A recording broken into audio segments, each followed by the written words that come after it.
Toki. Et voici le dernier jour, le feu d'artifice.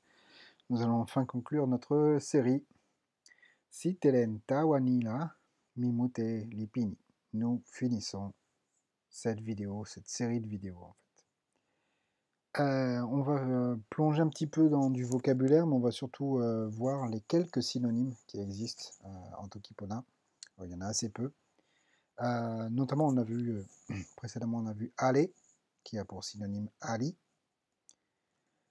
Il y a également kin, qui est un synonyme de a, pour l'exclamation en général.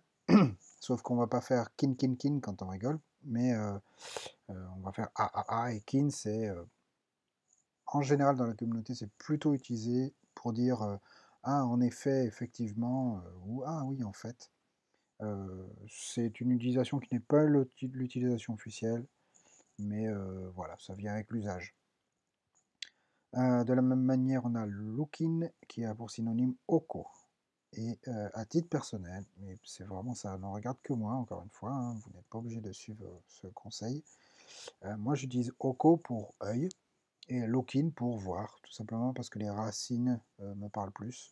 Lookin c'est voir en anglais, et oko c'est ce qui ressemble le plus à œil.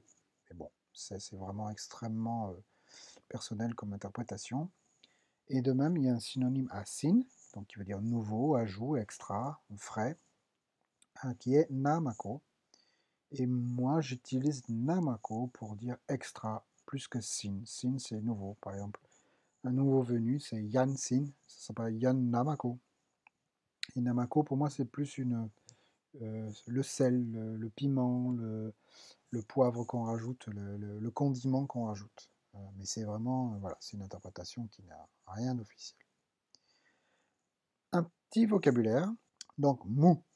Mou, c'est miaou, waf waf, meu, bras, n'importe quel cri d'animal en fait. Tous les animaux qui poussent un cri, ce cri c'est mou. Ko, c'est ce qui est visqueux, comme de l'argile par exemple, ou c'est une pâte, un truc que l'on patouille, un truc un petit peu mou.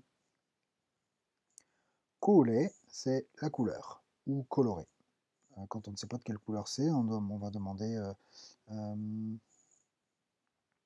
Nili kule seme. Seli, c'est le feu ou la chaleur. Alors attention, sono, c'est bien la lumière, et seli, la chaleur ou le feu. Quelque chose de chaud, ou quelque chose de cuit, par exemple.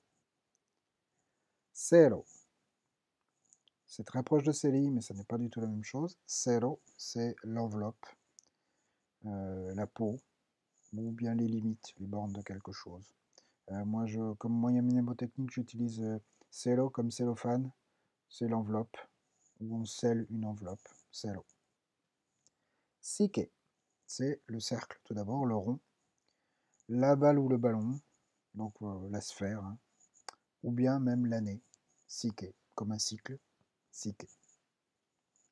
Sitelen, donc c'est à la fois l'image et l'écriture, donc c'est à la fois dessiner et écrire. Voilà, il n'y a pas de distinction entre les deux. On écrit comme on dessine avec un stylo. Le stylo, ça sera ilo sitelen. Unpa, donc le sexe, avoir des relations sexuelles. Il n'y a pas de raison qu'en Tokipona, ce genre d'activité n'existe pas. Uta, la bouche ou les lèvres. Et un mot un petit peu controversé, il faut bien le dire, qui a été rajouté au moment où Tokipona, la langue du bien, le livre officiel de Sonia Lang, est sorti. Pu. Et Pu signifie très exactement interagir avec le livre officiel Tokipona, la langue du bien, par Sonia Lang. Et par extension, dans la communauté Tokipona, le mot Pu rejoint tout ce qui a trait au livre. C'est-à-dire que quand un mot Tokipona n'est pas un mot recensé dans ce livre-là, on dira qu'il est pas Pu, qu'il est non Pu. Nili Puala. Dans la communauté, on recense les mots qui sont apparus avant le livre, donc pré, et ceux qui sont post-Pu, effectivement. Donc, en fait, tout ce qui a trait au livre, tout ce qui respecte le livre, c'est Pu, en fait. Donc, à titre d'exercice, voici une petite phrase que vous allez pouvoir traduire. Mi pula, mi kamayo e sona pitoki pona.